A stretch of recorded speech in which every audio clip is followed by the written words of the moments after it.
توێژەران میوانان مامۆستایانی ئامادەبوو ئەندامانی لیژنەی باڵای کۆنفرانس و لیژنەی ئامادەکاری و زانستی ڕۆژتان باش.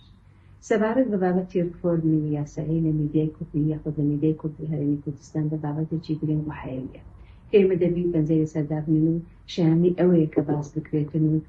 توێژینەی لەسەر بکرێتن بۆ ئەوەی چارەسەری ئەو کێشانەی کە هەیە بکرێتن. دەزانین لە هەرێمی کوردستاندا لە ساڵانی ڕابردوودا هەر لە سەرەتای دروستبوونی پەرلەمانی کوردستان چەند یاسایەکی گرنگ سەبارەت بە ڕۆژنامەگەری کوردستانی یاخود کوردی دەرکرا. ئەویشیان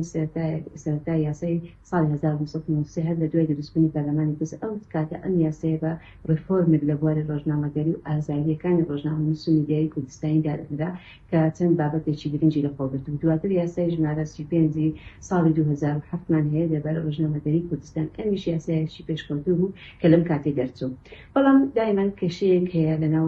لە میدیای کوردستان یاخود لەلایەن ڕۆژنامەنووسان کە ئازادیەکانیان سەرپێز دەکرێتن یاخود سووددانێ بۆ ئازادیەکاندا. هەندێک یاسا دەرکرایە کە ڕۆژنامەنووسان یاخود ئەو کەسانی کە لە بواری میدیا کار دەکەن بە دانانی سنووری بۆ ئازادیەکان و بۆ بڵاوکراوەکانیان دانم بێتن. لەم یاسایانەش یاسای خراپ بەکارهێنانی ئامێرەکانی پەیوەندیکردنە لە ساڵی 2008 کە دەرچوو هەروە یاسای سزادانی عێراقی کە ئێستا ساڵی ژمارە 111 ساڵی 1960 هەموارکرا و ئێستا دادگاکانی هەرێمی کوردستان پشتی پێدەبەستن لەو کێشانێک کە ڕوبەڕووی دادگاکان دەبنەوە لە بواری لە بابەتی میدیا و لە بابەتی ڕۆژنامەگەری و ڕۆژنامەنووساندا. کێشەی سەرەکی ئەم کێشەیە کە باسمان کرد هەندێک لە یاسایی یاخود لە میدیاکاران و ڕۆژنامەنووسان کە بابەتی بابەتی ریفۆرمی یاسایی دەکەن لە بواری میدیا باسی ئەوە دەکەن کە نەبوونی یاسایەک بۆ پاراستنی ئازادیەکان یاخود نەبوونی یاسایەکە بۆ ڕێکخستنی ئەم پەیوەندیانە. بەڵام مامۆستاکانی یاخود هەندێک جار هەیە باسی کەلێنێک دەکەن یاخود کەموکورتی دەکەن یاخود نەبوونی ئەم یاسایە دەکەن. مامۆستاکانی یاسا و یاسانەساکان بە شێوەیەکی گشتی کە لە هەر بوارێک نەک هەر لە بواری میدیا کە باسی نەبوونی یاسا دەکەن ڕایان وایە منیش ئەو ڕایان وایە کە هەندی هەموو جار کێشەکە لە نەبوونی یاسانیە بەڵکو کێشەکە زۆر جار هەیە لە زۆری یاساکان لە دژایەتیکردنی یاساکان لە نێوان یان تێکەڵبوونی یاساکاندا هەیە یان زۆر جار هەیە دەگەڕێتەوە بۆ ئەوەی کە یاساکە شیکردنەوەی هەڵەی بۆ دەکرێت یاخود بەکاربهێنان و جێبەجێنێکردنی لاوازی یاساکان. بۆ نمونە یاسای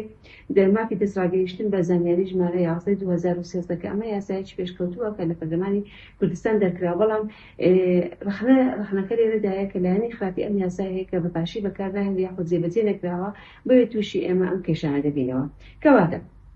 دژایەتیکردن تێکەڵبوونی یاساکان هەندێک کەلێن هەیە لە ناو یاساکاندا کە دەبێت پڕ بکرێتەوە. ئەمە یەک لە کێشەکانی هەیە کە ڕوبەڕووی ریفۆرمی یاسایی دەبێت یاخود ریفۆرمێک دەبێت لە بواری یاساکان لە هەرێمی کوردستاندا سەبارەت بە بابەتی میدیا و ڕۆژنامەگەری کوردستانی.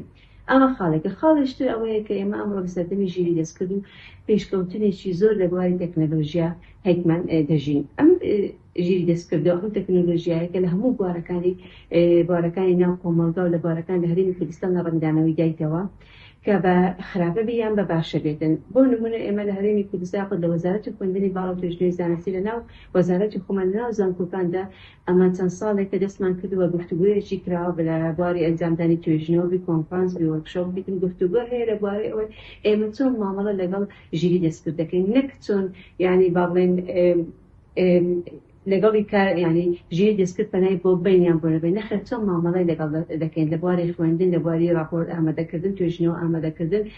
بە هەمان شێوە لە بواری میدیای کوردستان بەڕای ئێمەش وایە هەمان کێشە هەیە کە چۆن مامەڵە لەگەڵ ژیری دەستکرد دەکەین. ئێمە هەمومان دەزانین ئێوەش میدیاکارانیش دەزانن مامۆستایانی زانکۆ ئاشکرا لەلامان کە میدیا پشت بە ژیری دەستکرد دەبەستی ئەمڕۆ لە بواری ئامادەکردنی فۆتۆ ڤیدیۆ دەنگ ڕەنگ تێکستێک ئامادە بکەن راپۆرتێک ئامادە بکەن پشت دەبەستن. بەڵام ئایا چۆن بتوانین مامەڵە لەگەڵ بکەین و ببێتە سەرچاوەیەکی گرنگی و دروستی زانیاری لەبەر ئەوەی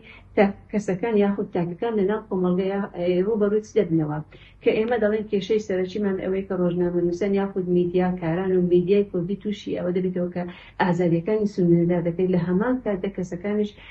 باسی ئەوە دەکەن کە ئەویش مافی تایبەتمەندی پاراستنی تایبەتمەندیەکانی هەیە مافی ڕادەربڕینی هەیە مافی پاراستنی هەیە لە بەکارهێنانی خراپ لە بڵاوکردنەوەی زانیاری ناتەواو و نادرست و ساختە لە ناوڕزاندن لە هەرەسانکردنی کەسەکاندا لە ڕێگای سۆشیال میدیا کە ئەمڕۆ بەکارهێنانێکی زۆری هەیە میدیایکی زۆرمان هەیە لە کوردستاندا هەروە بەکارهێنارێکی زۆریشی خوێنەرێکی زۆری هەیە کە سوشیال میدیا ڕۆژانە هەمومان پشتی پێدەبەستین بۆ زانیاری بۆ هەر با بڵێن بابەتەکان کە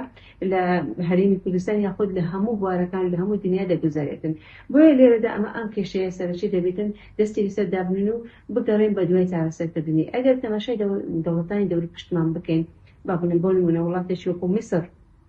چەند یاسایەش دەرکردووە یاخود ئیتحادی ئەوروپی پەرلەمانی ئەوروپی لە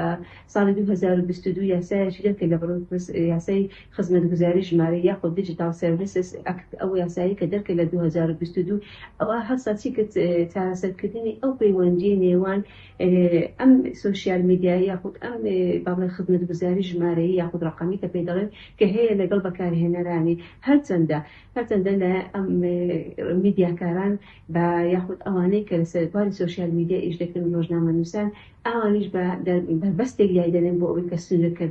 سنوردارکردنی ئازادیەکاندا کەواتە لێرەدا ئێمە کێشەیەکی سەرەکیمان هەیە پێویستی بە چارەسەرکردنی ڕفۆرمێک هەیە لە بواری یاساکاندا. ئەم یاسانی هەرێمی کوردستان هەرچەندە پێشکەوتوو بوون یاخود لە کاتی پێدەرکردنی زۆر بابەتی چارەسەرکردە بەڵام ئێستا کە ئێمە پێویستمان بەوەی یاسای ڕۆژنامەداری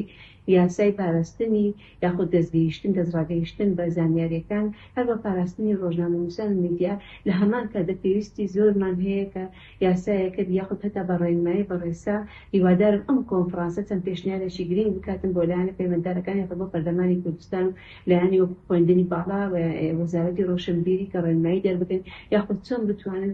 کار بکەن لە بواری چارەسەرکردنی ئەم کێشانەی لە سوشیال میدیا هەیە بە شێوەیەکی گشتی بە شێوەیەکی تایبەت ببوون هەروە بە شێوەیەکی گشتی لە بواری میدیا لە هەرێمی کوردستاندا هەیە. سپاس.